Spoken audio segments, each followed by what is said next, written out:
Most people treat Social Security like a simple trade, take less now or take more later.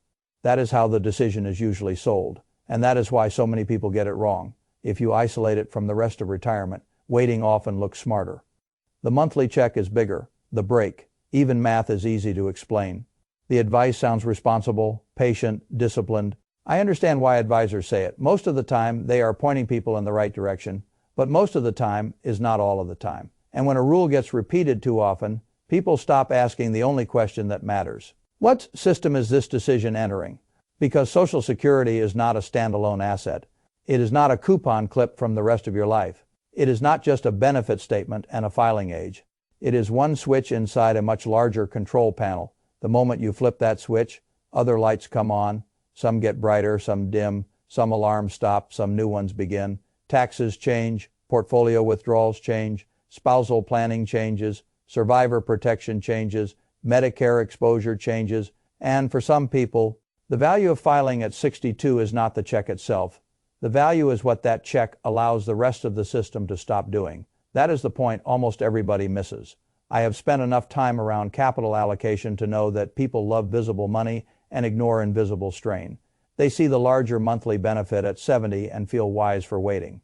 They do not see the investment account being forced to bleed for 8 more years. They see the lower check at 62 and call it permanent reduction. They do not see the tax pressure it relieves, the portfolio it protects, the spouse it insures, or the bad sequence of returns it may help you survive. So let me tell you how I would think about it. I would not ask, is filing at 62 good? That is too childish a question. I would ask, when does filing at 62 improve the whole machine? That is the real question. And there are cases where the answer is obvious. The first thing you must understand is that the break-even calculation people love is not wrong. It is simply incomplete. If you compare 62 to 70 in isolation, waiting can absolutely win if you live long enough. Usually the line crosses somewhere around the late 70s or early 80s, live well beyond that. And the bigger monthly check can produce more lifetime dollars. That is arithmetic. But arithmetic is only useful when you feed it the whole problem. And the whole problem is never just a check. A retired couple does not live on a Social Security chart. They live inside a cash flow system. They wake up inside a tax structure they spend from a portfolio that can rise or fall. They carry a spouse into the future with them. They may enter retirement in a calm market or a violent one. They may have strong longevity or terrible family history. They may be holding too much money in IRAs. They may be one bad sequence away from turning a manageable retirement into a nervous one. That is why I think of this decision as an income control panel. Every lever touches the others. Once you understand that, filing at 62 stops looking like impatience and starts looking, in the right cases, like engineering. The first mechanism I want you to understand is what I call the longevity clock. Most people do not like this one because it forces them to admit they are mortal, and most financial advice is written as if every retiree were a healthy spreadsheet expected to live forever. Real life is harsher than that. If a man is 62 and his father died at 71 and his mother died at 74, I do not need a committee to tell me the break.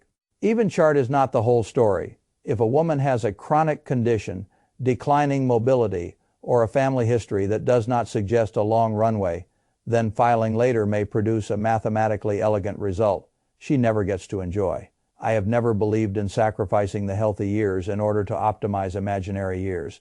$1 at 94 is not morally equal to $1 at 62. If the 62-year-old can still travel, think clearly, move freely, and enjoy the use of money, while life still has range. People hate hearing that, but truth does not care about our preference for cleaner models.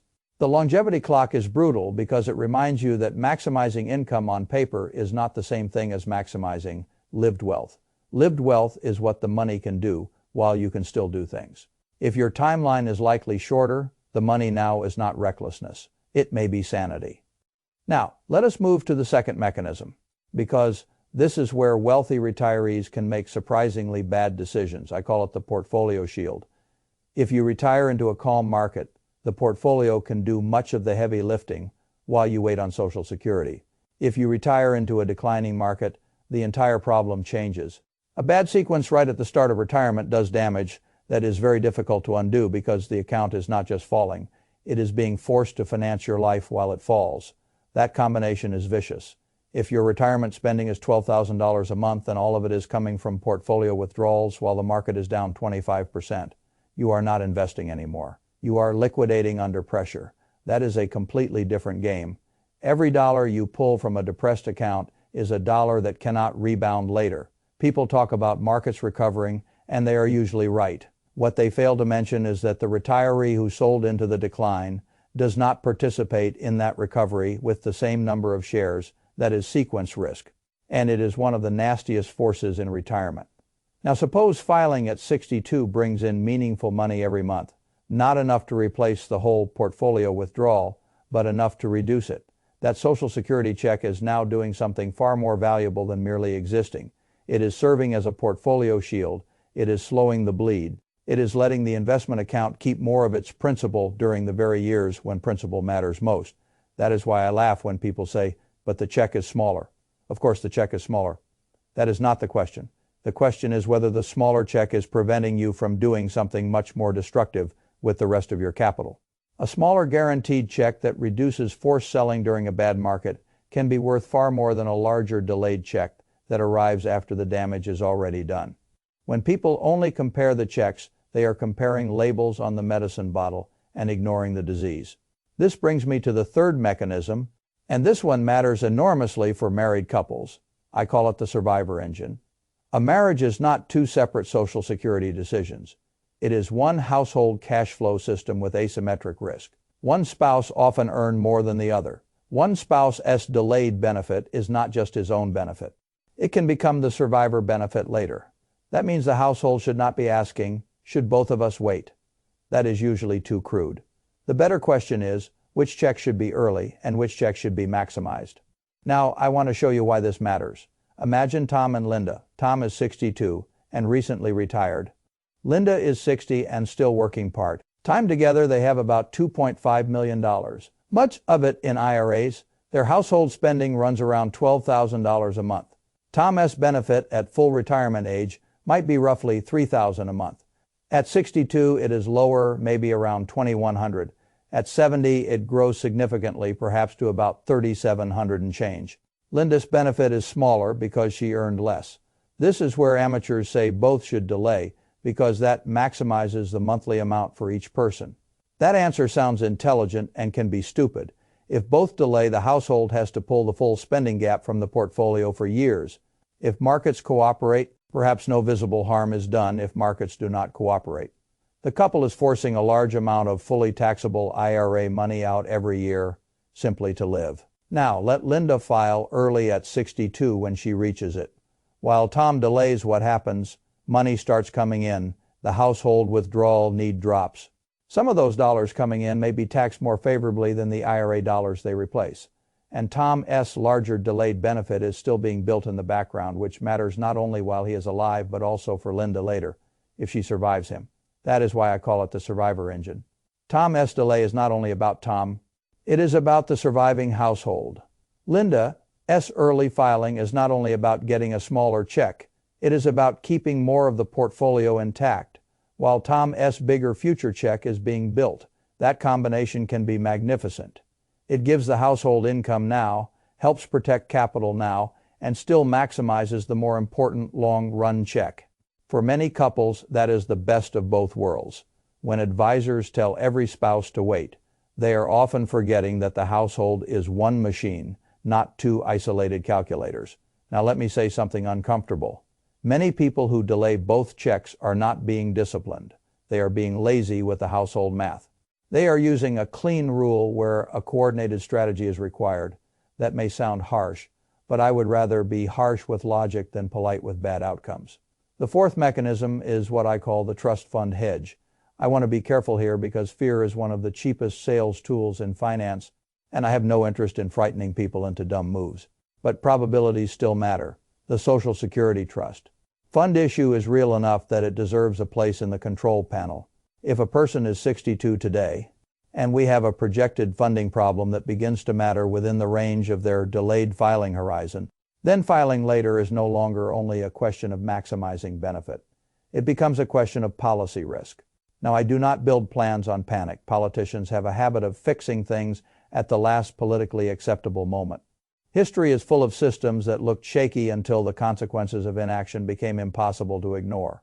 So I am not telling you to file early because the whole thing is collapsing tomorrow. I am telling you something subtler.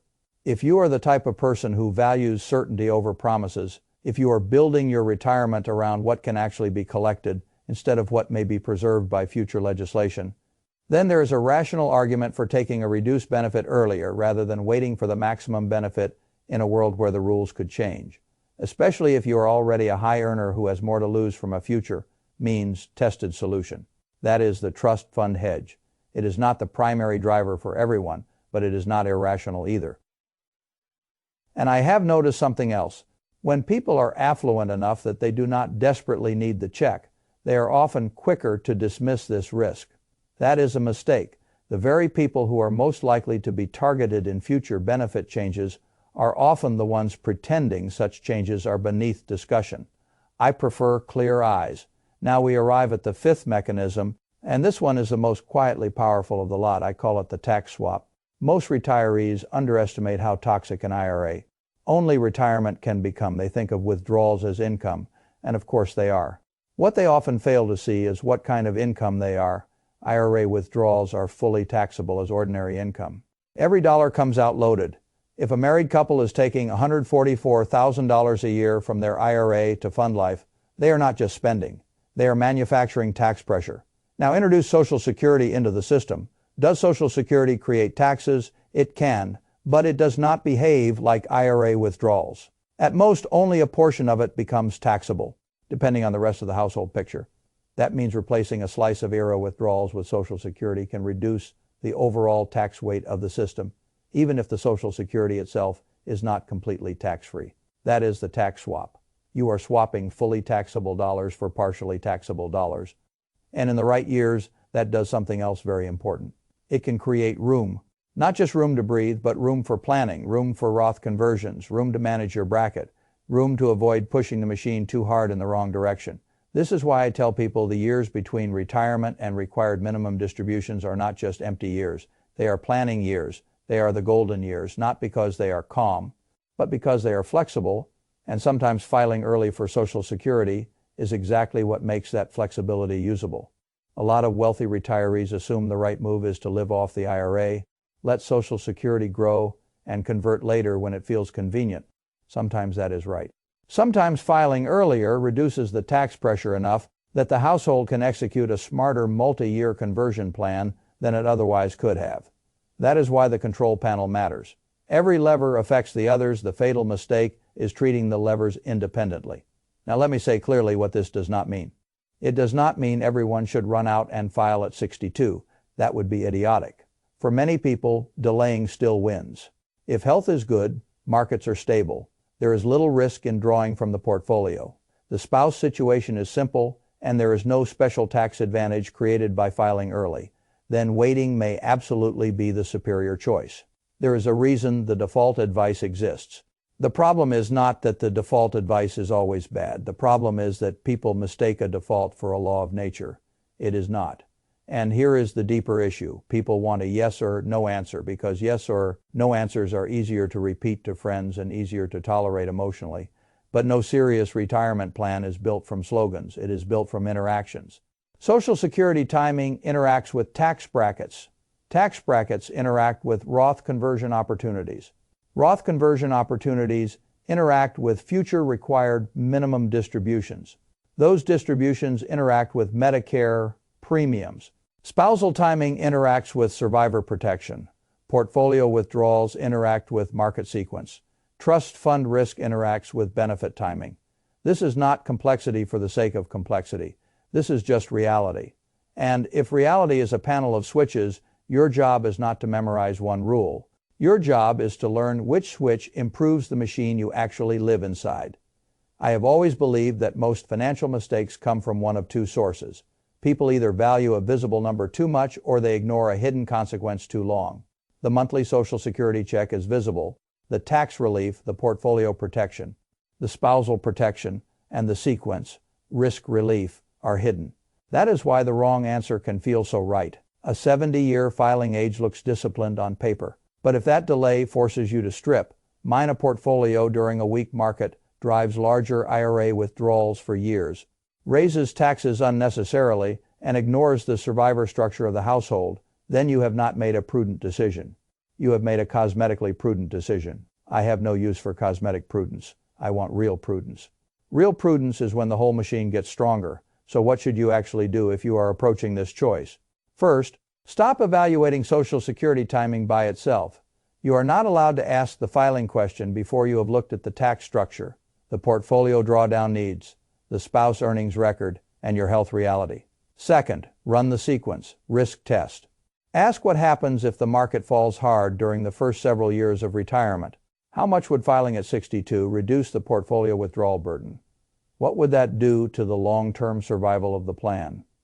Third, run the spousal coordination test. Do not assume both spouses should make the same timing choice.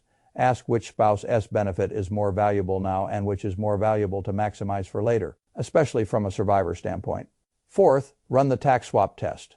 How much of your retirement spending is currently being funded by fully taxable IRA dollars? What happens to your effective tax picture if some of those dollars are replaced by Social Security income? Fifth, run the mortality test honestly, not with romance, not with denial, with honesty. If the family history and health profiles say the horizon is shorter, then the weight on the present should be higher. Sixth, if trust, fund risk genuinely matters to your peace of mind, admit it and price it into the plan instead of pretending certainty will magically appear. That is how adults handle uncertainty. They do not deny it. They assign a weight to it. And finally, if you are still working at 62, remember the earnings test exists. That alone can change the calculus materially. This decision is about timing inside a system, not filing as fast as possible the moment you become eligible. There is another deeper lesson here that goes beyond Social Security. Retirement is full of decisions that look small when seen one at a time and enormous when seen as a chain. One filing choice affects next year's taxes. Those taxes affect next year's conversion room. That conversion room affects future RMD pressure. That pressure affects Medicare. That Medicare impact affects spending. That spending affects portfolio withdrawals. And the whole thing keeps feeding back into itself. That is why I have always preferred systems thinking to product thinking. People love products because products are easy to name. I prefer systems because systems determine outcomes. If I had to reduce the entire problem to a single sentence, I would say this. Filing at 62 is smart when the check is not the point. That is the key. The point is not the check. The point is what the check allows the rest of the machine to stop doing. Sometimes it lets a wounded portfolio heal. Sometimes it lowers the tax burden of your spending mix. Sometimes it gives the lower earner a useful early benefit, while the higher earner builds the real survivor engine. Sometimes it lets you use your healthier years instead of reserving them for a future that may never arrive. Sometimes it is a hedge against a system you do not fully trust. And sometimes, after you look at the entire panel honestly, the smartest thing is still to wait. That is fine too. I am not here to force one answer. I am here to force the right question. Do not ask whether filing at 62 gives you less money. Ask whether filing at 62 makes your retirement machine stronger. If it does, then the smaller check may be one of the most profitable decisions you ever make. If it does not, then wait. But do not ever make the decision with only one number in front of you. That is how people end up optimizing the least important part of the problem. And in retirement, optimizing the wrong number is one of the fastest ways to become poorer while feeling responsible. You do not want to be responsible in appearance. You want to be strong in structure. That is the whole game.